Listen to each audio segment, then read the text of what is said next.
That's Maybe why, don't include that part where I'm talking about work stuff in the thing. Sure, that's fine. I demand F-bombs in my meetings. Give me all the otherwise what's F-bombs. point? All the F-bombs, I'm fine with Salty it. language.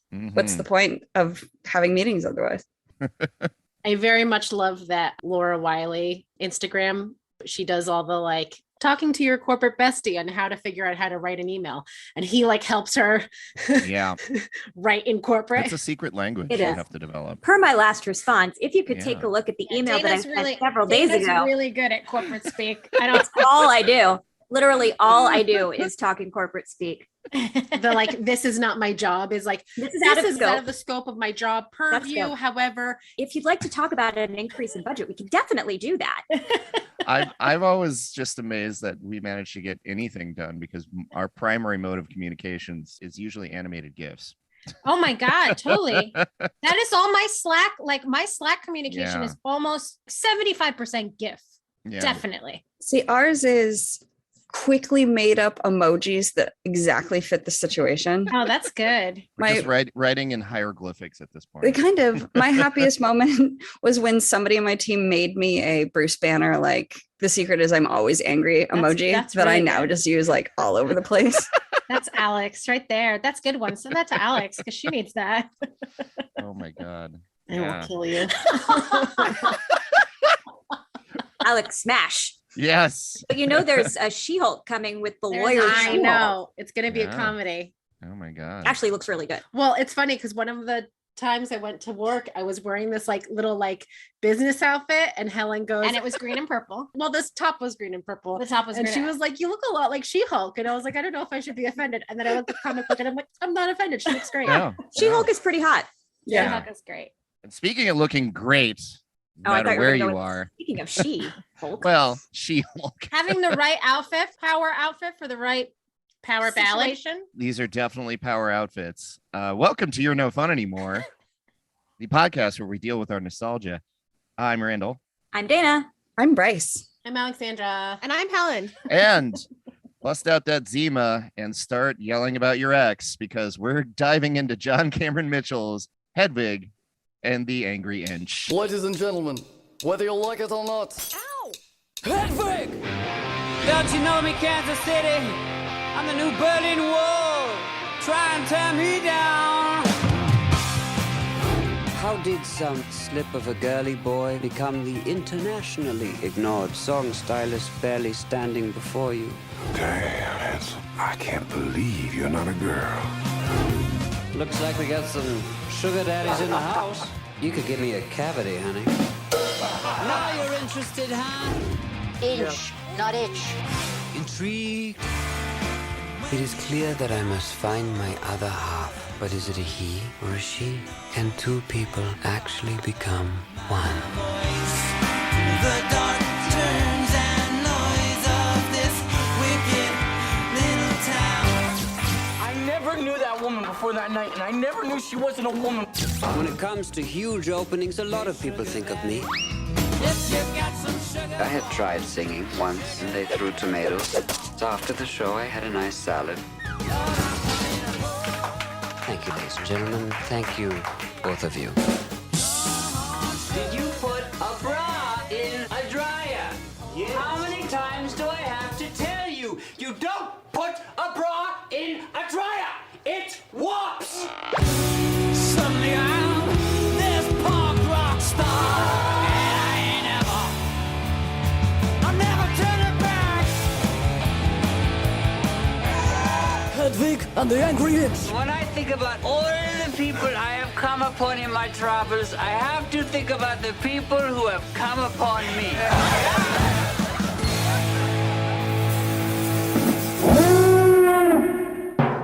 Content warning. This selected film may contain scenes depicting the following: homophobic slurs, statutory sexual assault, repeated emotional cruelty, cyclical toxic relationships, descriptions of surgical genital abuse, Western chauvinism, brief nudity, drinking, smoking, appropriated archival trauma, buffet violence, and excessive gummy consumption. And now, back to your regularly scheduled podcast. I really wish that we had bought some Alizé to like drink with this. Some like very Oh my cheap God. like wine coolers. Box wine. The alternate title, that's what I was going with. I only had one this time. 2001, A Drag Odyssey. Good one. That's good. Yeah, like it. Because it is a journey. It is. It is a journey. It's a Bildungsroman. You know, you're getting Yeah. like the whole life story, right? And it's even getting into like, I mean, that whole animation sequence is so. The animation, We'll- the animation we'll- is very cool. We'll get there. We'll get into that. We'll get there. But we want to say that the year is 2001. So January of this year marks the first year of officially of the 21st century. It would also see Apple introduce iTunes to the world, providing a mediocre and clunky interface for file organization of your music, which was actually just a lead up to the far more successful release later in the year of the iconic iPod, solidifying control over the countless forms of media file players into one sleek handheld device that would dominate. R.I.P. iPod. Yeah, dominate the next decade and a half. I know, just died off. In Germany, a snap election is called after a banking scandal directly involved the current head of the Christian Democratic Union, or the party in power, that shook confidence in the you're going to have to help me with this one, Bryce. Abgeord Nettenhaus. Oh, no. Chat, put it in the chat box and I'll try. I can't even type it out. It's really long. It's basically their governing body in Berlin. And it would see the chairman of the Social Democratic Party of Germany, Klaus Wowereit. Wowereit? No, honey. I tried to write these phonetically and it didn't work. Wowereit. Wowereit. Yes. Wowereit. W is a V sound. Yes. So Klaus Wowereit, who becomes the first openly gay governing mayor of Berlin, a position he held until his resignation in 2014, due in large part to criticism of the delays of the construction of the Brandenburg airport, which he stated was his biggest failure of his term. Just east of Germany, in the Netherlands, legislation allowing for same-sex marriage goes into effect this year, making it the first country to extend full marriage rights to same-sex couples. I remember that. We just wrote that piece of trivia for Pride Month. Did you? Oh, nice. Oddly enough, Netherlands and Germany would share more than a border this year, as both their winners for the 2001 Eurovision Finals contest taking place in Denmark would have the same stage name, Michelle. From the Netherlands, singer and cellist Michelle Kortens, her alt-pop ballad Out on My Own. And then from Germany, singer Tanja Gisela Heuer, her song Wer Liebe lebt, which is to live for love. Wir Liebe lebt. Wer Liebe lebt. However, both performers would be no match for the clear winner of Eurovision 2001, the retro disco soul bop Everybody by Serbia's Tanja Patter and David Benton, along with hip hop crew 2XL. This would be the first time in history of Eurovision that one of the former Soviet bloc republics wins first place. Yay, Serbia. Yeah. Yay, Serbia. Yeah. It's a delight. I really wish that I got into Eurovision. I mean, the movie's great. It's huge. But yeah, it's huge. It's great. And, you know, we have friends who are obsessed with Eurovision, but I feel like the boat has sailed for me. Oh, that's fair. Well, speaking of imports from Europe, this would also be the year where Bjork would turn heads at the 73rd Oscars with her now iconic swan dress designed by Miriam. Oh my God, I remember that. I was just looking at a picture when we went to see the swan dress at MoMA at the camp. Yeah, and how beat up it was when we saw it in person. Well, she got a lot of use of this. So, you know, keep in mind, everybody was talking about this dress at the 73rd Oscars. She basically took all the headlines, which is no small feat, as this was also the same year Angelina Jolie was open mouth kissing her brother on the runway. So weird. Like, so she had two of these dresses designed, and the designer actually had no idea that she was going to wear it to the Oscars until like the next day when all the photos started coming out. But she wore this for the cover of her album that came out this year, Vespertine. Yes. Why are you doing this to yourself? It's I like, know. I think you had it right the first time. No, it's just one name after another that he can't pronounce. It's tough. They're And if you think German's bad, Icelandic is so much worse. I know. Yeah. But there are two versions of the dress that he made, and she would take it out on concert, and it was part of the photo. So Did the Met get the crappy one? There's a reason it looks pretty well worn. I mean, at the time, this was met with mockery and scorn, endless amounts of mockery and scorn, but years later would prove all those haters wrong as performance and statement dress. I mean, you got to think of like Gaga, Billy Porter, all this, so much popularity. And even Valentino would replicate the swan dress in 2014 in his spring show. So I think she was on the right side of this. Back in the US, for some reason, monsters seem to be dominating the box office. The biggest films of the year featuring creatures ranging from the terrifying to the lovable. The Mummy Returns, Shrek, Monsters, Inc., Planet of the Apes, Jurassic Park 3. And it's also a year of films besting your ex. Legally Blonde, America's Sweethearts, Get Over It, Kate and Leopold. And of course, the combination of these two wonderful genres, Shallow Hal, the monsters being the Farrelly brothers for writing and directing that. Yeah, that one does not hold up. We don't have to watch that one. You don't it doesn't have hold to. up. It does not hold up. It didn't hold up at the time. No. And 2001 would also see another class of 25 films added to the National Film Registry, including Bob Fosse's 1979 semi-autobiographical spectacle, All That Jazz. Amazing. Yeah, which starred Roy Scheider as a incredibly loosely based avatar of Fosse called Joe Gideon, as he drunkenly chain smoked his way through countless sexual encounters, producing musicals, having breakdowns and a heart attack, and eventually dying.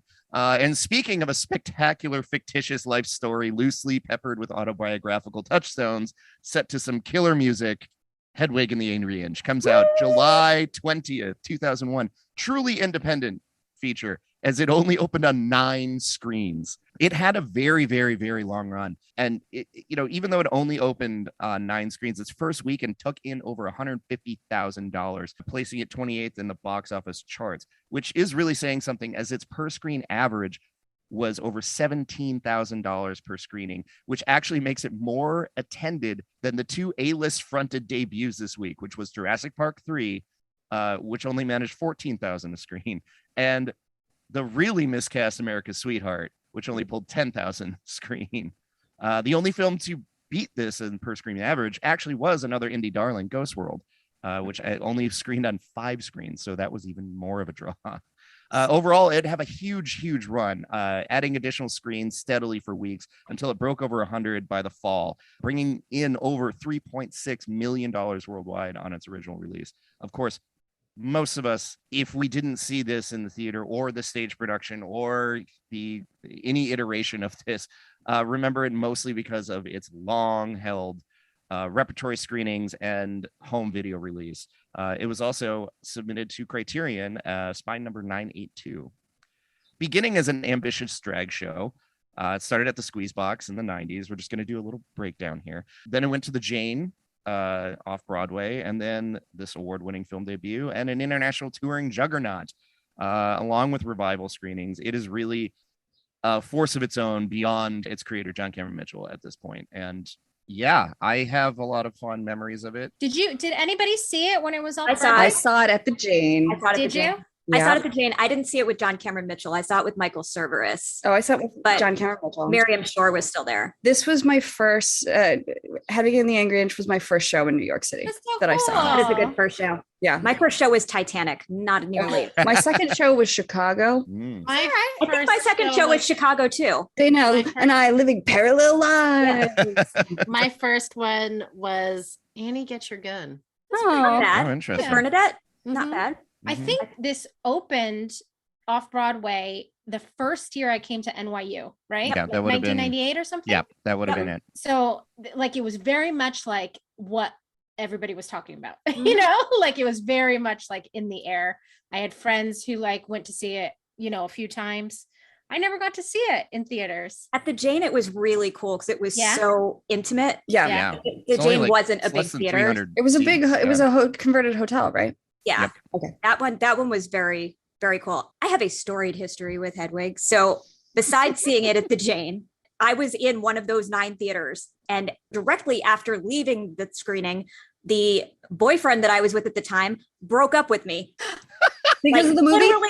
Yes, in part because I took him to that movie. Literally outside of the theater. What? Oh, geez. He broke up with me. Oh. Did he not see the same movie you saw? Like that's not a breakup movie. But if he didn't connect with the themes of this movie, you are so better off with that. I know. Yeah. So it was we had just seen Moulin Rouge. He was still mad about it. You can see that. He loved Moulin Rouge. Yeah.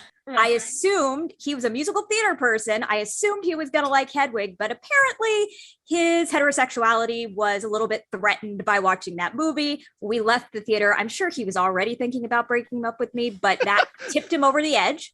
So my first aggressive, Hedwig. non-gendered superhero that is Hedwig. Yep. But Just then after the ruined fact, because Hedwig has been one of my favorite shows for a very long time, Helen and Alex and I were in the first audience of the first preview of NPH's performance of Oh, yeah, the Hedwig, revival. where Yeah. I sat 3 seats over from John Cameron Mitchell, who was also watching the show, Yeah. and got to watch the original Hedwig, watch the new Hedwig.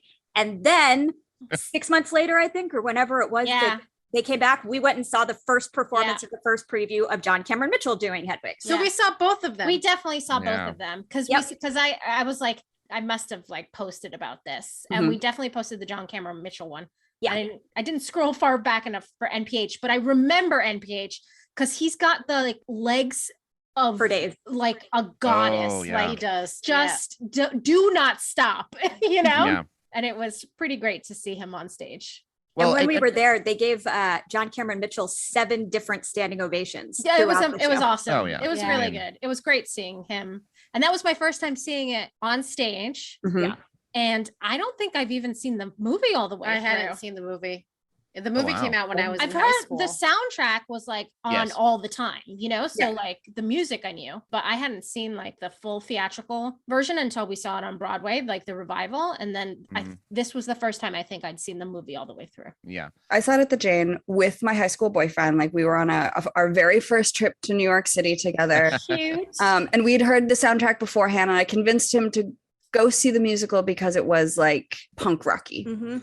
And then I saw the movie at the Rialto in Bozeman. It was not one of the 9 theaters. Oh, wow. That's awesome. Yeah, it was not one of the 9 theaters. I think I probably took a college boyfriend. That was probably like a repertory screening of it at that point. I mean, the Rialto in Bozeman is a pretty great college kind of indie movie theater. Yeah. Like, Yeah, if it was late in the fall, if you were already in college, then yeah, it was probably in 2001, yeah. Here's the weird part: it had its original release, its wider push that they were going to do a big advertising the weekend of 9/11. Oof. Yeah, Yeah, so that's right. That's right. it's a real What I got rough. broken up with. Yeah. Yeah, like going from the summer and then trying to like ramp up to this bigger push, and then it a lot of it died out. And I was like literally thinking this when we were rewatching it. I was like, in a world where, you know, John Cameron Mitchell was allowed to break through on a more mainstream level, because he'd already done the Rosie Show a couple times. He was on Letterman.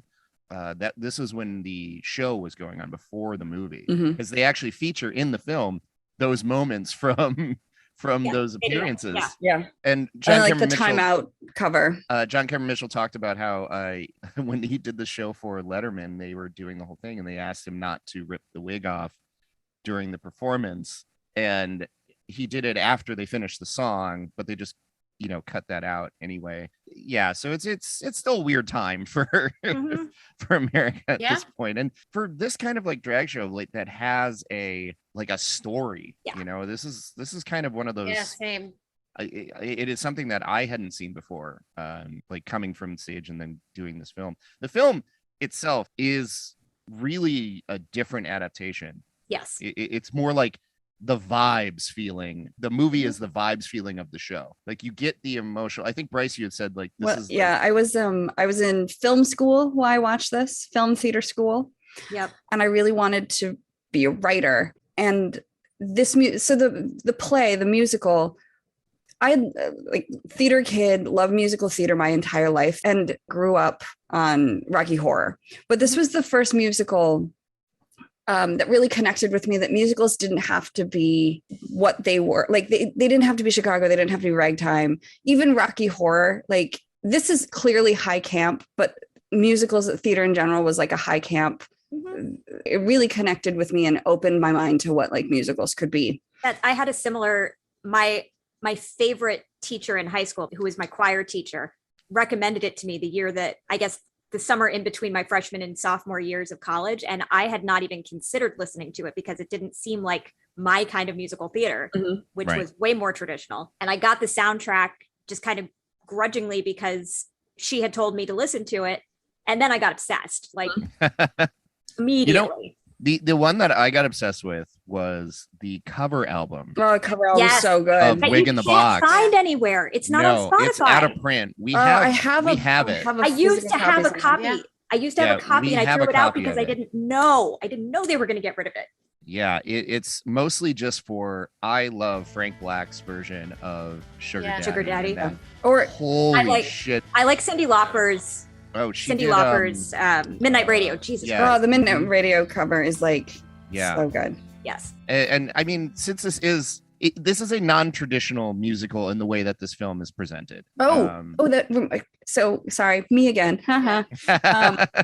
So I saw the movie when I was in film theater school, and I really, really wanted to be a writer. And this movie blew my mind in the presentation of an adaptation where it was the same story, but it was so different. And it basically gave me the revelation that adaptations are more about like feelings than being picture perfect, exact, and accurate with everything you're doing. So stage musical revelation to me, movie musical complete revelation to me. I was so excited to watch it again. It also, with this movie specifically, I think it really helps that it was such a small cast to begin with that you don't have to worry about recreating these huge production numbers or having to figure out how to strip the cheese away from it because you've got so much going on. It's just, he could actually take this super small, intimate show and blow it out just to the appropriate size. For those of you who may not have seen the stage musical, it's just a concert. Like it's it's concert on stage, talkie. Thing is, get like the reveals. Yeah. That's the reason why it translates so well into a movie, is because you just have to, like, on stage it's just each venue that he's at, right? So it's like in the movie they really only need to do the venues, except for the very few flashbacks they have to his childhood. Let's talk about that for a second, though. What I got new out of this screening is that I have never realized what an accurate portrayal it is of how shitty it is to be a touring band that has no following. Oh, yeah. Like the spot on accuracy of how miserable it is to be playing in the where buffet. nobody's paying attention to you, where you're being forced to sing for people that don't want to hear you. Kind of reminds me accurate and so painful to me now. Dana, do you car wash random strangers when you're like on stage? If I were tall enough. The best part of that is that's like a piece from like the stage shows when he was doing it. Yeah, Neil Patrick Harris did it to audience members. Yeah. Like you would pick, but like the way the Jane was set up, there was always like that one corner where he would go over and do that little bit. And it made it into the film, like basically verbatim, where he'd just do like, look, it's a car wash. It just kind of reminds me, like the whole like very sad locations that they're performing at. Bilge Waters. It's so good. It kind of reminds me of Marvelous Mrs. Maisel in the beginning when she's like performing at really sad venues, and it's just like, you got 3 laughs out there, kid, you're doing great, and she's like, really? I mean, it's all this. See some of the followers kind of like showing up, and like consistently showing up because they're the diehards, right? It's universal. Like anyone who has ever tried to have any kind of performing career knows the disgusting feeling of having to perform for people that don't want to see you perform, but you desperately want to be performing, so you're just going to do it. At like a diner. Yeah, but also like I've done diners. Giving so many props to John Cameron Mitchell for like the way in that character he just kind of like shows up and he like accepts the situation that Hedwig is in and just kind of like is going to perform and is going to like accept the shitty situation and just kind of like, well, we're all in this together, guys, you know? It had also the quiet moments. I was just so impressed, like, because when you're seeing a stage show, it's blown up, right? Like all the acting and all the emotion is kind of like larger than life. But John Cameron Mitchell's silences and like facial expressions are so good in this, you know? Oh yeah, he the actor.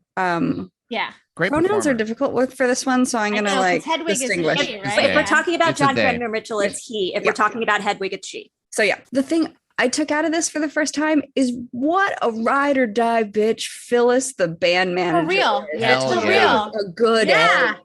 Who doesn't exist in the stage show. No, she doesn't exist. Like this is a whole thing for the film. Yeah, but I saw her in the background in the brawl scene, like just throwing down. I'm like, yeah. Well, there's deleted scenes. If you get the Criterion edition of this, they have the meeting where Hedwig first meets, I believe her drag name is Kristallnacht, which is Oh no. yeah, No, it's fine. real- He's Jewish. yeah, Yitzhak. exactly. Well, you see the chef, he's wearing the hat and it says chef on Yep. it, you know, and it's a very obviously a Jewish character played by Miriam Shor. Miriam Shor. And like there's the sequence in that there's a sequence that they cut out in the laundromat, which by the way, this movie was the first movie to teach me not to put bras in dryers. Very important. Absolutely right. I did Yeah. not know Hang that as dry. a Absolutely yeah. right about No, that. they get all misshapen. And ever you since never then- get them back the right way. Ever since then I have took that to heart. So, you know, there you Mhm. go. Which, as somebody who is married to this person, appreciate. But like in that sequence, she has an extra scene where she's so devoted to this, like she has a phone like put into her mouth in the form of like a tooth, and then she gets like it knocked out of her face. But yes, I absolutely love that portrayal, and that's Andrea Andrea Martin. Martin. Yeah. Yeah, I love her. She's great. Literally, I don't think Andrea Martin could be bad No. in anything. Never. Oh, Never. you know, It's a like Bubsy. seriously, like so I was a huge fan of Black Christmas because not only is it Margot Kidder, That is a it's, random call. but Random. she's in that. She's part of that whole thing. But the one that really sold me on her was her portrayal in My Big Fat Greek Wedding. Oh my God, Randall! Thank Randall. you so much. Andrea what I just Martin in that said. Speaks is like so amazing. in she's that. so great. That's what I just said. She She is- Bubsy. She has Yeah. a Bubsy she for is her twin. so Not freaking her great. long and storied career from SCTV. Not any of the work. Nope. No. Wasn't she? She in made Star she Trek made the too? Greek shout like She she is did one have of a- Honestly, appearance, though. guys, she is so Greek. I know she's not Greek. She's not but Greek. We've She's just not. embraced You know what? Canadian. Half of the cast of My Big Fat Greek Wedding She's is not Jewish. Greek. I know. Yeah. Like But all of she's the older so ones. But she nailed it. Not She's Greek, so no. good at being Greek. But that's also the thing about My Big Fat Greek Wedding is you can apply it Yeah. to a lot of different things. Why the ad, when they advertised it, they like flipped through all the different like, They're like, this is fine. yeah. But I All mean, right. Back to the movie. Back to the Yeah. movie. back to the movie we actually I watched did want to together. mention And a this. So, great like, name, Phyllis Stein. I know she was just like invented for the movie, but Mhm. they just really kind of like this is one of those instances where Philistine. I know Phyllis Stein. Oh, yeah. Her name is Phyllis Stein. Phyllis Stein. But it's a perfect kind of like adaptation of Yeah. the characters, the kind of like Yeah. feeling. And it's a of- good way to bridge a lot of those totally. Mhm. yeah, those sequences. And like you were saying earlier about those quiet moments, I always loved like John Cameron Mitchell was an actor like years and years and years Yeah. before he started writing and directing. And I think a lot of that shows much to his later film. We'll get into his later film. I have to. I was obsessed with John Cameron Mitchell because he was Dickon in Secret Garden on Broadway Right. when Oh yeah. we were kids. And I used to play this game where because I would only hear the Broadway people. I would never get to see them because I could only hear the cast albums. And then he was in a movie called Love Potion #9, but I wasn't Oh, yeah. sure Mhm. it was him. And when there's one scene where he starts singing, and I lost my mind because I had identified that John Cameron Mitchell was the same guy from The Secret Garden. Well, yeah, And he was after in- that, I was like, anytime I saw him, my mind would be blown, just blown. So this was big. I mean, he was in like after school specials in the 80s.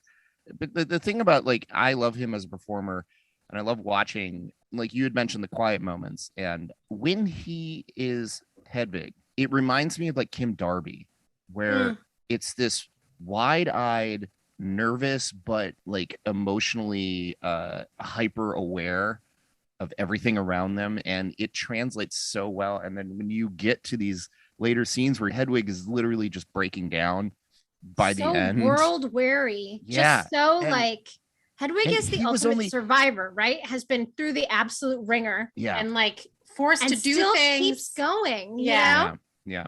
And that was kind of my like the weirdest thing about that. Like watching this now, like I still get teary when I hear the songs because there's like a weird, there's that, nostalgic emotional attachment. But there's also just these new kind of connections being made where it is like you see the loneliness and you see the terror Yeah. in Mhm. Hedwig's eyes constantly. So it's not just like being driven by rage.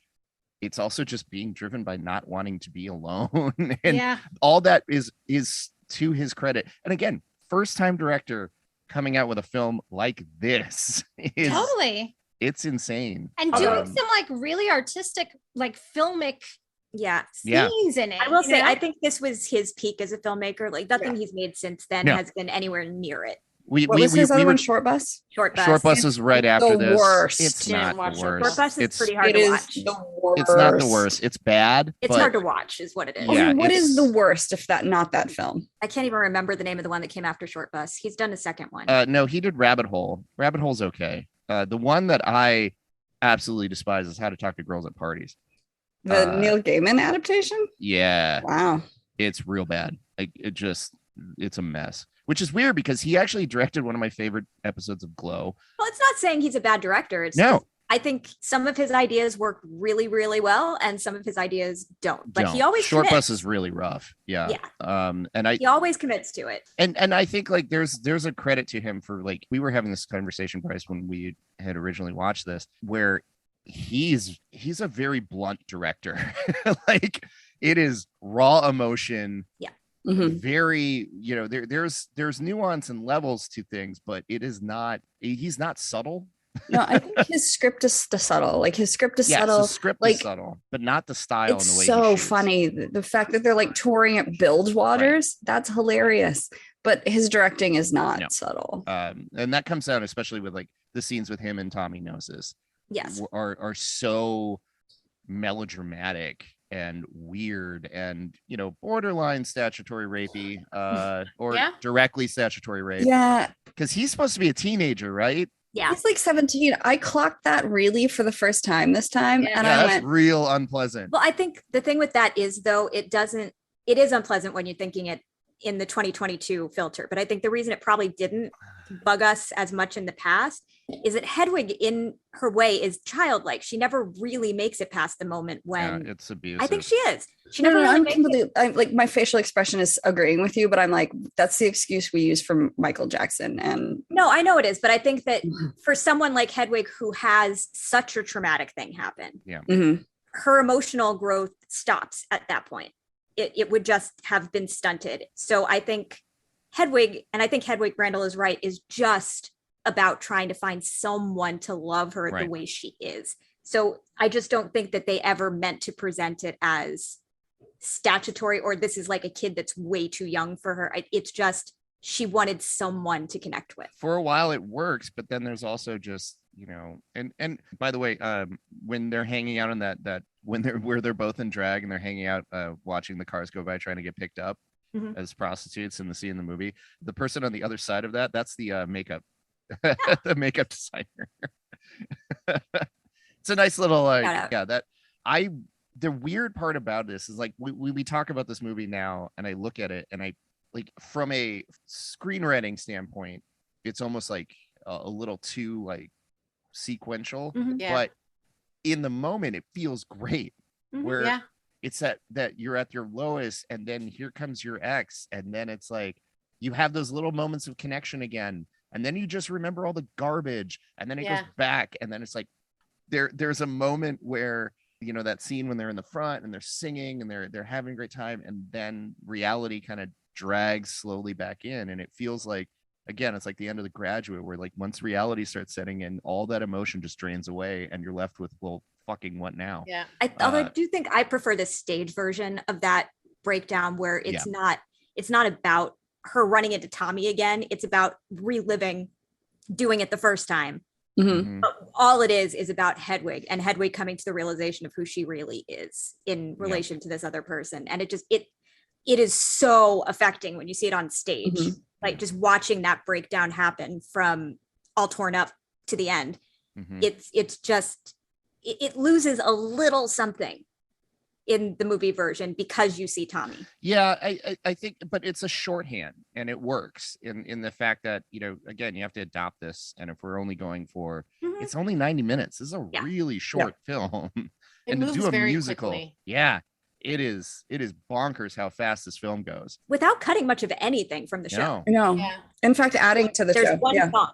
There's one song that's missing. Yeah, but it's actually in there because it's playing on the television. Yeah, it is Mhm. there, but Right. nobody sings it. But yeah, there's so much of this that I like. Again, I was like rewatching it how many years later, and I'm just like still tearing up at certain Oh, yeah. parts because Mhm. it's an emotional sledgehammer at a lot of parts. Wicked Little And Town will never Fuck yeah. not destroy me. Yeah. And it kind of like, I hate that it's always kind of been one of those second thought songs in the show. Oh, I love that song. Everybody should love that song. It's an amazing song. But I feel like a lot of people don't appreciate it as much because it's not as big or fun as like Wig in a Box or Sugar Daddy or Midnight Radio even. But that song has destroyed me since the age of 20 and will never stop destroying me. Ever. Although I'm so angry at how bad, what's his name? Michael Pitt sing. Like he's not good. He acts the role so well. Like he has the right look for it, but his singing voice, they should have dumped it. It's real bad. I don't know. I think it worked for me in the sense that the whole point is supposed to be that he is a bad impression of Hedwig. He's also supposed to legitimately be a huge rock star. I know. How does he get up and perform for like stadiums? But that's also kind you of know? the like idea behind it, isn't it? That the like huge. And rock that's stars before aren't always- auto-tune would have turned. Oh huge no, rock this is stars aren't definitely in the always great. height of auto-tune. Oh, was it? Yeah. Like this is right after the boy This band. is because Believe was what, 2000? No, I'm not saying like the over abuse of it. I mean, auto-tune was a standard throughout the 90s. Gotcha. And so this is right at the height of the new bubblegum pop era that was coming out. All the boy bands, Britney is about to break right when they're doing this. So by the time their stage show is going on, there's a new surgence in pop. So by the time this film hits, Britney's already like, literally, this is the year she does the VMA performance with the snake. Like it is peak. The one thing I did want to mention about his version, Michael Pitt, we should mention, terrifying actor. Yeah, he's weird. He's a weird dude. Holy God. So he started his career on Dawson's Creek, which I will forever find hilarious. He was in Murder by Numbers. He was in Funny Games, which is Boardwalk Empire. Yeah. He was also in The Dreamers. Last Days. That was Gus Van Sant's like weird tribute to Kurt Cobain. He did an amazing job in that. But again, terrifying and odd individual. It's the way he plays these. So every time I see him as Tommy Noses, it's just like, oh, there's like a weird creepy vibe inside of There's you. a definite creepy vibe. You feel like that character could, you know, like if Hedwig hadn't taken Tommy under her wing, you could see Tommy becoming like a serial killer or something. Oh, absolutely. Well, that's right? what I think, because I couldn't remember if it was in Dawson's Creek that I remember him being really creepy in. Murder by Numbers. No, it's not I Murder didn't by watch Murder by Numbers. It might be in an episode of SVU in which Dawson's Creek, he was actually very, very sweet character. Yeah. It might have been the episode of SVU that he was in, that it was like a very creepy. Dawson's Creek, he was like he perfectly does that. I mean, he was in Bully this year too, which is Brad Renfro and like really fucked up. Oh yeah, it was from SVU. He was a sociopath in SVU. One of them, yeah. Well, there you go. But he does that kind of like weirdly sheltered kid who has thoughts about religion and morality that are actually beyond his understanding, you know, doesn't really know how to cope with his own personal feelings and the world's, and something is going to break out if he's not directed in the right way, you know? Yeah. And a lot of the music for me in this is that kind of like discovery of finding these things. And we should talk about this because so this is Stephen Trass, who did the music and scoring. He's worked with James Cameron Mitchell for a lot of years. They always have the story of like they met on a plane and like they, you know, like started sharing a lot of their same passions. Rice was doing the same exact like feeling. I'm like, who talks to people on a plane? Plane. What? No, they knew each other through You other extrovert people don't talk to people on planes. No. I thought that was absolutely last place I want to I'm have a so conversation confused is right on a now. plane. Pocket You will have friends. people in Nana, supermarkets. I'm an extrovert, but there's certain things I do not want to talk. I do not want to talk to people at the supermarket. I do not want to talk to people at the supermarket. Okay, but those are like literal pocket friends. The problem with airplane friends is if they turn out to be creepy monsters. You're stuck with them. You're stuck with them. That's red for eye. an indeterminate period. And nowhere to go. It's not like you're like in a tube. Yeah, just like I've had too many bad experiences talking to people on planes, so now I don't. The last time I talked to people on planes, it was a guy who's like, "Do you mind if my dog is here?" Because my wife was sitting in first class and the woman next to her was really, really mad about the dog. And I'm like, "Who's mad about the dog? Like, bring the dog over." Dog was the best Yep. seatmate ever. Absolutely. No, but Stephen Trask, he would go on to score. He did Camp, The Station Agent, which I absolutely love. So great. Dream Girls, The Savages, The Backup Plan. Nah, not a lesser one, I guess. Oh, the But he- backup plan. Yeah, What's The he Backup did Plan? Lovelace. Rom-com. Yeah, it's a rom-com. Oh, that's He why did Lovelace and Admission, and of course, the piece de resistance, Cirque de Freak, The Vampire's Assistant. Oh my god. Oh, wow. I've read both the first book and saw the movie, and they're both terrible. Wow. These They're are both movies real and bad. books. It's one movie that made One no movie, money. a ton of books. They're just real bad. The vampires. Yeah. is Oh sick. man. Yeah. But yeah, like I probably haven't actually sat down and watched this movie in I think since probably like a midnight screening, like Mhm. maybe 10 years ago. And I've seen the show, but it's hard to just not immediately when the songs start up, you just like it's like muscle reflex, you know. Transports you there. I Yeah. have found it to be the most fascinating. I call this Hedwig the Great Uniter. Yeah, for real. As- Except your ex-boyfriend. I am always fascinated by the fact that men that I date or marry are definitely more of the heterosexual variety, obviously, but all of them love the Hedwig soundtrack, regardless of whatever kind of music they like. Aside from that, from heavy metal to punk to whatever, Yeah.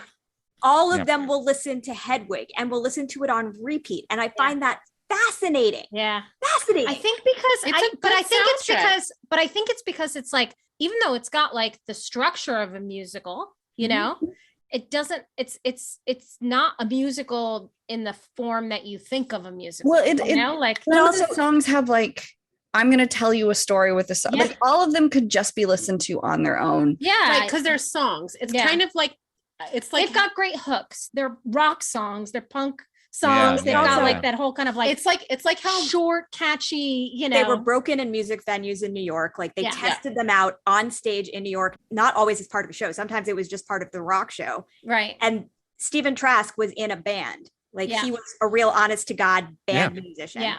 Mhm. So, and John Cameron Mitchell, when you watch him in like the early videos, which if anyone who's listening ever goes and looks on YouTube, his early videos as Hedwig are awesome. Yeah. But he was out rocking like he was just the front man for a band. Yeah. well, that's what it is. It's like these songs, because it's a concert, it's like you're doing a Rock of Ages, though it's not the same because these Way cooler than it's rock. way cooler than Rock of Ages, absolutely.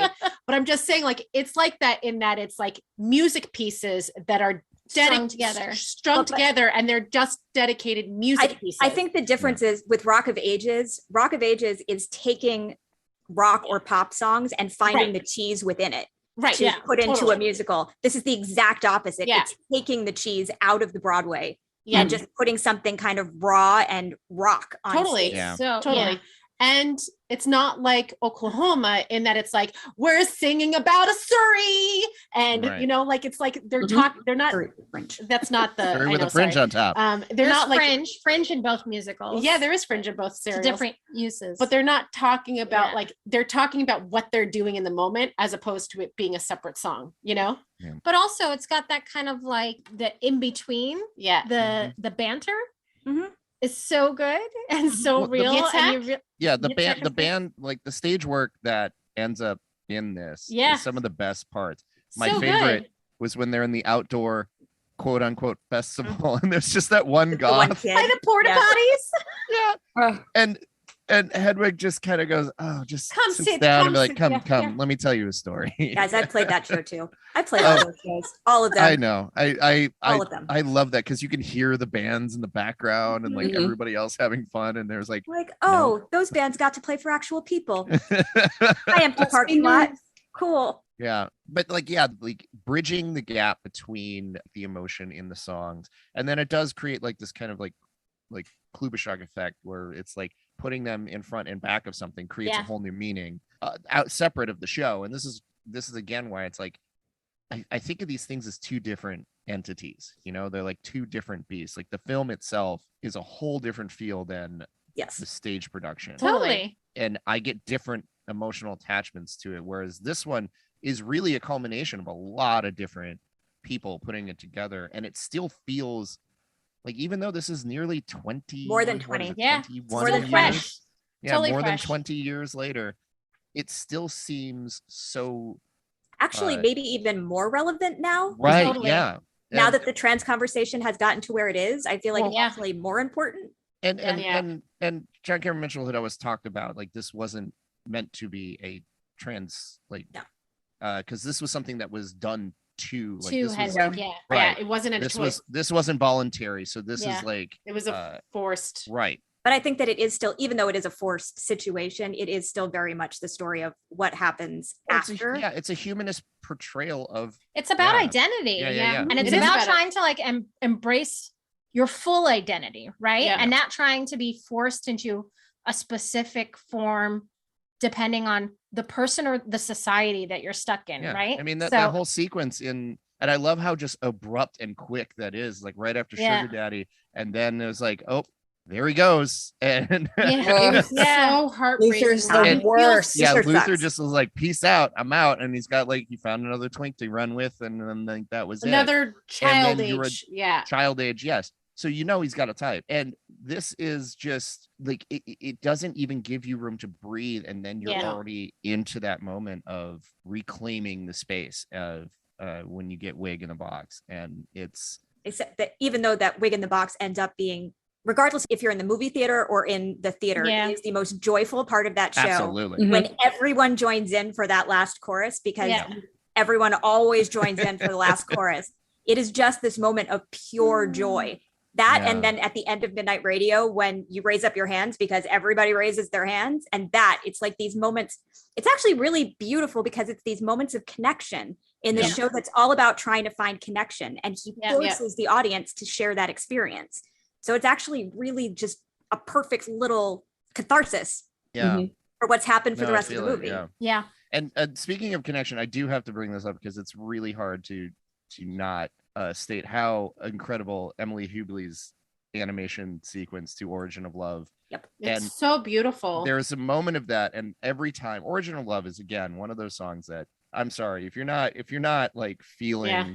Origin if of you don't Love is feel a it in your heart, beautiful song. holy shit. Also, Yeah. one of my favorite. It's one of my favorite myths of Mhm. Yeah, all time. well, it's a combination of all of these Kind of things finding kind your of other things. half. It's just like a Right. beautiful Sentiment. Well, I always love yeah. the story that Stephen Trask had mentioned where like Mitchell comes up and he just like, I had this idea, and he was taking like Plato's, this kind of idea. He's like, I want to write a song about that. And he's like, all right. And he kind of does it. He's like, no. Now I want to add all this other stuff. And he just keeps adding different types of legends and lore. And he's like, okay. And then just like keeps doing it. But it ends up being, I think, the shining star of this entire Mhm. production, because it really drives home that whole point that these are broken. Incomplete. It's more like incomplete. Like you're not really. Yeah, you're not broken, but you're Yeah. You're just you're looking looking for the for this other other half. part. Yeah. And that may come from God only knows where, like all these different kind of things. And it's just such a wonderful visual treat. And it's so great. She's been in interviews where she always says that she's not like the strongest like graphic designer, but she would use these animations as kind of a way to get through. But I think it's like some of the strongest stuff in here. Well, and It's almost Um, like stream of consciousness in Yeah, visual yeah. form, because it doesn't stop moving. It doesn't stop evolving. It doesn't stop melding. Like it's just constantly in flux. Mhm. And it's just incredible the way that visually communicates the Mhm. message of the song is just like and such a- just as effective. They didn't do it in the original production, but they did do it in the revival with Right. NPH, and it is just as effective to see it on a big screen on Yeah. stage. Mhm. yeah. yeah. Behind him is actually maybe even more so because you get to watch him Yeah. and watch the animation at the same time. It's just Yeah. it is really kind of a perfect sequence. She's actually daughter to two other animators from Wisconsin. That is Faith and John Hubley. But she would go on to direct her own films. The Toe Tactic, which was a feature of hers. I think it's her first feature. But yeah, that there is so much of this that contributes again to like, I think this is like a total vibes version of what you would get in a stage show. Mhm. So it's not a complete adaptation because following story wise is it's a little rough. Yeah, you're being like shot back and forth, and like the whole flashback sequence with the kid the kid that plays young Hedwig Baby is Hedwig. just so It's awesome. great. Yeah. Really good. The dancing on the bed scene, I was just like, that Yeah, Dance, that's Ben kid. Mayer Goodman. Just dance. Ben Mayer Goodman as young Hansel. So Hansel Schmidt. good. The mother I also wanted to bring up, who was played by She was great. that's Alberta Watson. She's a Canadian, like everybody in this, because they shot in Canada. So a lot of people in this are Canadian actors. But I recognize her not only from this, but I remember watching this in the theater and be like, oh, she plays the mom to Crash Override in Hackers.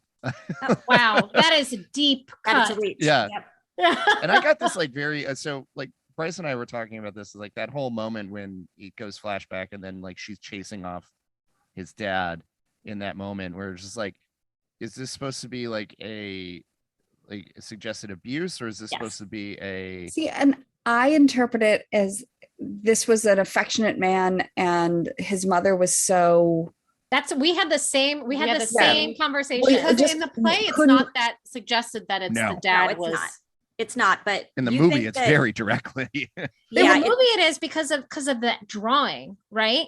Because Yep. it has the drawings of like people having sex, and then it's the dad and the kid in the same spooning. positions as the Yeah. other. I think you are supposed to take from it that something inappropriate was going on. I don't think it's the mother was furious because the father was being affectionate to Hedwig. I don't think. that's well, what- but so the reason, and I'm not gonna die on this hill or anything, but you had this family clearly had to share a bed because Yeah. East Berlin. And you had the father who was in the drawing was like spooning the kid, and then his mother Yeah.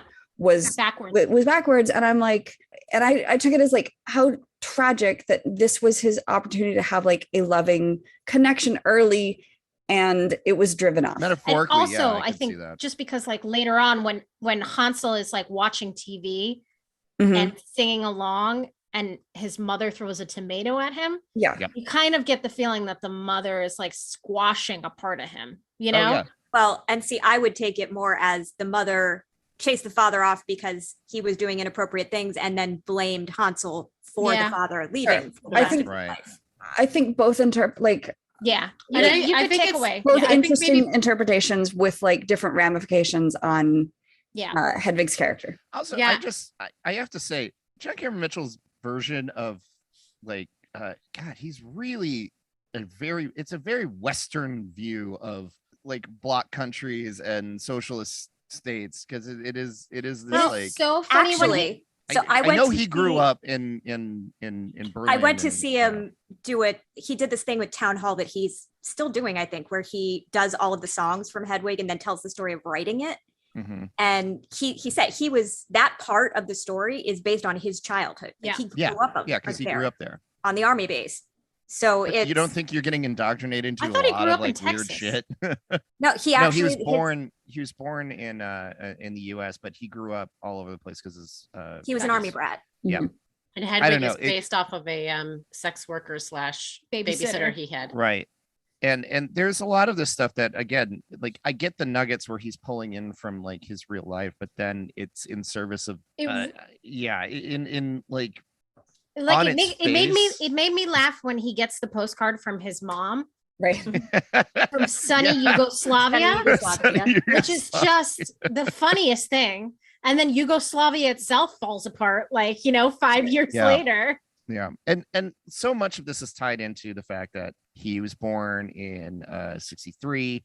There was a lot like the wall went up, I think, in 61. Mhm. And like there's a lot of connection he's making between his experience of being in West Germany as a formative child, and then of course the fall of the wall, and what does that mean, but like from an outsider's perspective as opposed to from an insider, which he's trying to portray.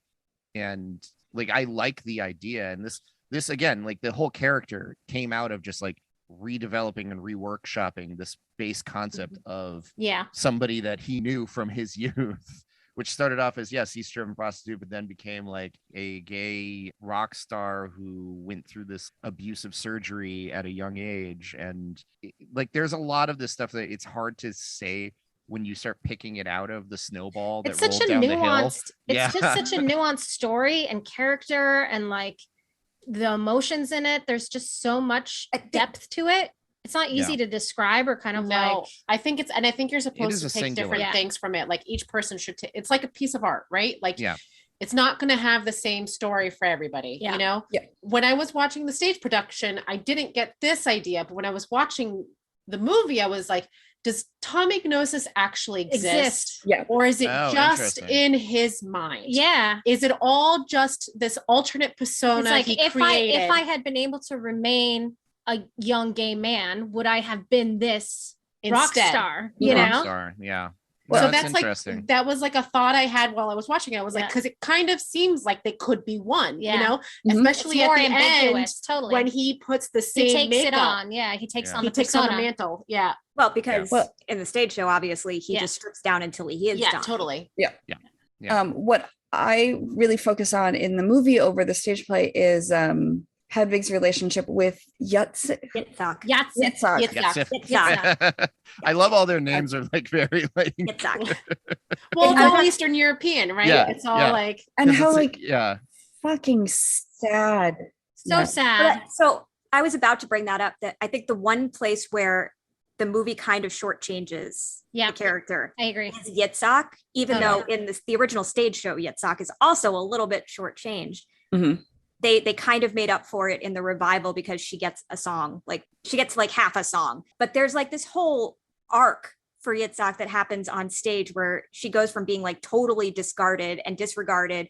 And then by the end, when Hedwig hands her the wig and she comes back as the full-on drag queen, Like it's amazing. so goddamn Yeah. cathartic that you're Yeah. like, yeah, she gets to be a girl. It's so exciting. Yeah. And you don't get that from the movie, even I know even the kind of like when you body have that surfing moment. is like you want her to come out with the full bustier, huge wig, like Yeah. glam, you know? which is what happens in the show, is Yeah. that she Yeah. comes out like fully glammed out. with like just a like wings and everything, you know? Yeah, I think But- it's there. Yeah, but I found not like It's her. the sad thing is like that the same trauma is being repeated. Yeah, right? and that's what I Yeah. like, that they go into that in Yeah. this case Hedwig's the abuser and Yeah. is just as bad or maybe worse as Luther. Yeah, And keeping just keeps repeating Yitzhak kind of like chained in this relationship that is not Yeah. healthy and is not like allowing them to be the person that they need to be either, Yeah, right? and there's But I there's also- deleted Crushing the scenes that dreams, wanting to be on the Rent The Yeah. Guam, tour? that's a nice throwaway because like so apparently wearing the t-shirts and then seeing the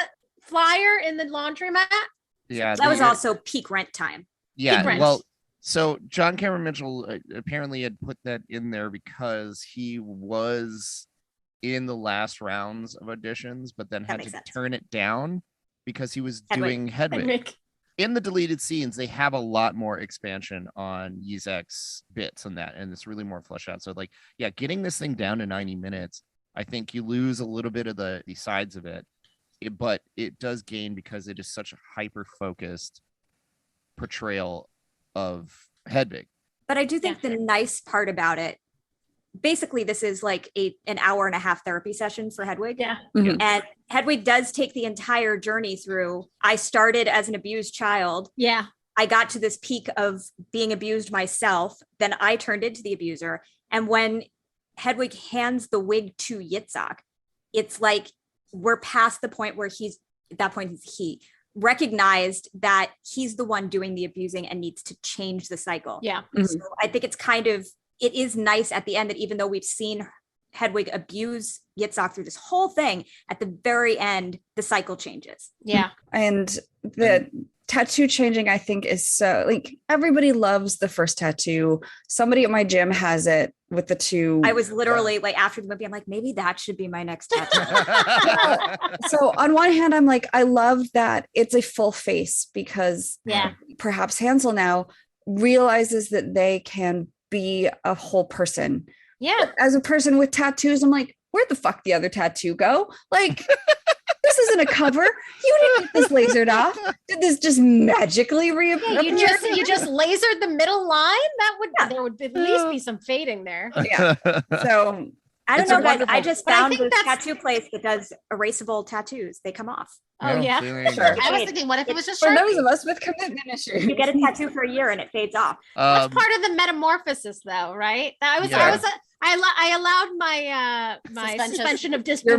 the magical realism to shine. Magical Magic realism realism. to carry me through on that. the magical realism of musicals. I did want to bring up the producers of this. So this was done by Killer Films in the 90s. This was a powerhouse in new queer cinema. So producers Christine Vachon and Pamela Koffler founded Killer Films in the early 90s and into the late 20th century into today. Like Christine Vachon produced films like by directors by John Waters, Todd Haynes, Todd Solondz, Mary Harron, Kimberly Pierce, Janice Bravo, Robert Altman. So many movies. Like if you look up, it's insane. The like just the eyes that they have for picking out this kind of talent. First of all, I don't like that you say the late 20th century like that. I feel actually Fuck you, Randall. Okay, but I don't like that. Let's say the 90s. Yeah. Like, what are you going to start calling it the 1900s now? Like, I was born in the 1900s. Get out of here. You were born in the 1900s. I mean, technically. Yeah, but we don't say it like that because then I feel old and I have to like buy a Ferrari or some shit. Yeah. So and another like, tattoo. The rundown of a lot of stuff that they did is basically the list of all the stuff that I absorbed as like indie films into film school, which is like, Poison, Go Fish, Safe, Kids, Stonewall, I Shot Andy Warhol, Office Killer, Happiness, Velvet Goldmine, I'm Losing You, Dark Harbor, Boys Don't Cry, Crime and Punishment, and Suburbia. Series 7. That's a whole last personality right there. Yeah, Safety and Objects, Hedwig and the Angry Inch, obviously in 2001. They would go on to do like major like Oscar contenders from like Far From Heaven, I'm Not There. And then also the Michael Bay blockbusters. Yeah. No, they won for Still Alice, Carol. That's another one. They did that weird goat movie. Vox Lux, which I really love. Labyrinth? What goat movie? Goat movie. It's just called Goat. Vox Lux with Natalie Portman, which is like this bonkers. It's so good. Zola, Dark Waters. Like they have an incredible eye. I'm glad they're still chugging along at Killer Films. So yeah, but I got to ask this, even though I know the answer. Can this be remade? Yeah, totally. Yeah. Really? I mean, the stage show is revived all the time. There are so many drag queens out there right now who have started a production of Hedwig and the Angry Inch, and I think it would be just as effective now as it was 10 years ago, as it was 20 years ago. I think I'd almost want to say, if you were going to do it, you have to take the rules of adaptation and do something else with it. Like I'd like to see a series. Like an HBO series, and just the way that like Watchmen kind of like continue, like because I don't want to say this is a perfect film because there's a lot of flaws, but I love this film, so it's perfect to me. So I don't necessarily want to watch this again, but I'd like to watch an adaptation of it, just like I like to watch. Like an interpretation, or I think if you look at the growth from the original off-Broadway production to the Broadway production, I think that the movie could be the same thing, where it just kind of like the original movie is small and it's intimate and it feels very much of its time. So what if you just take the same story and put it in 2022 and do that kind of movie, which is different at this point? I think that would be enough for me. Okay. I mean, I thought I was going to be like, so I just like, I see this as such a singular piece that I just can't.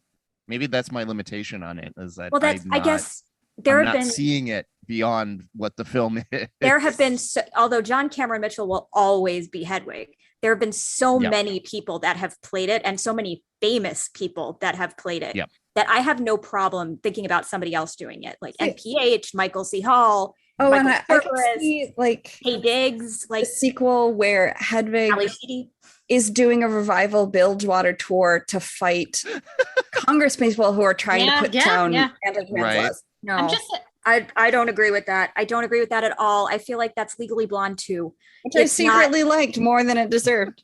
I liked Legally Blonde too, also. I think we saw the conclusion of Hedwig's story, so I don't really think. I personally don't want to see a sequel. I would like to see what somebody new can do with I know exactly what you're going to say. Yitzhak's story. What if we see Yitzhak's story? What if it's a young girl who's like, for me, that doesn't work, but that's just me. Mm-hmm. Yeah. I mean, I don't know. It's in my head. If you were going to do this, it would have to be a completely different direction. Something borrowing from Hedwig, the reality pieces series. of it. Oh God. Dear Lord. That's just Drag Race. I was just going to say it's just Drag Race. We all for once agree that there's still life here in one shape or form. Oh yeah. Yeah. Another quick note, just for me, and editor Andrew Marcus started off as an assistant editor. Who he cut this. He started He's off gonna as cut this out. nope. I'm gonna put it right back in. Okay, great.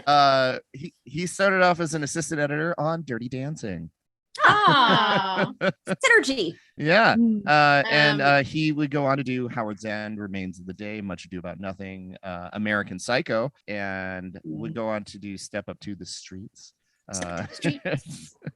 American Ultra, which I really oddly love, even though I know it's Yeah, I bad. like it. It's not good, but it's fun. oh no. It says I'm the host now. There we go. Yeah. We're back. We both lost internet for a second. I know. No. Like we haven't fucked it up. We haven't in like what is it, 30 some episodes? We I haven't. know. We've got fucked it up pretty yet. good. Yeah. I mean, it'll inevitably happen. We need to like emotionally prepare ourselves. I do want to say I did look up how to say that one word that you were trying to say earlier. Do it. And even as somebody who speaks German, I'm like Abgeordnetenhaus. That's not German. You That's turned like Swedish. Swedish. Yeah, it's like Yeah. Turn very, like, Swedish. Scandinavian. Are you going to refuse to Okay, like Wait, she's feed me gonna when I'm over here? have the phone play it. Sure, Ab- exactly. Lord- like that. Lord- I actually said it pretty. Uh, I actually said it pretty close. Abgeordnetenhaus. yeah. Sure. Wait, so did we get to that point where we were We're I think so. We're We were fucking just around about to and start finding talking out. about Do other it. movies. I think we got Oh, it. I think you got it. No, I think it just still holds up, like honestly. Yeah. yeah, I Yeah, it like does. the shit out of it. 20 plus years later. Mhm. Unfortunately, a lot of it still rings true with Yeah. Very Yeah. relevant. Yeah. Well, I think- Oh, the People trying to deny. not to get back into it now that we're winding down, but did the F word and not fuck, but the other F word like hit everybody like a yeah. Yeah. truck? but that's the way it's supposed to. Right. It's Yeah, supposed to be I that. also love how Yitzhak just like jumped off stage And decked- Phyllis, Yeah, ride or die Phyllis, like I love it. All right. Well, This is the part where we all raise up our hands. raise up. Raise up your hands. Raise up your hands. I'm gonna And have then to you gotta play find us that out. copy. I think we all need to get some Hedwig outfits. Yeah. Personally. Oh, those. I mean, my those- hair is kind of doing it. Your head Yeah, is so you do you've have got the the- Farrah Fawcett hair. I need the the Farrah wig. Fawcett thing. I mean, I have some outfits that Hedwig would 100% wear. Yeah, I really need more like That- like That sparkle. full length cape. I have a lot Sparkle of mini sparkles. skirts. Yankees go Yeah. home with me. Yeah. Yeah, that's actually based on real graffiti Yeah. on the wall, which is great.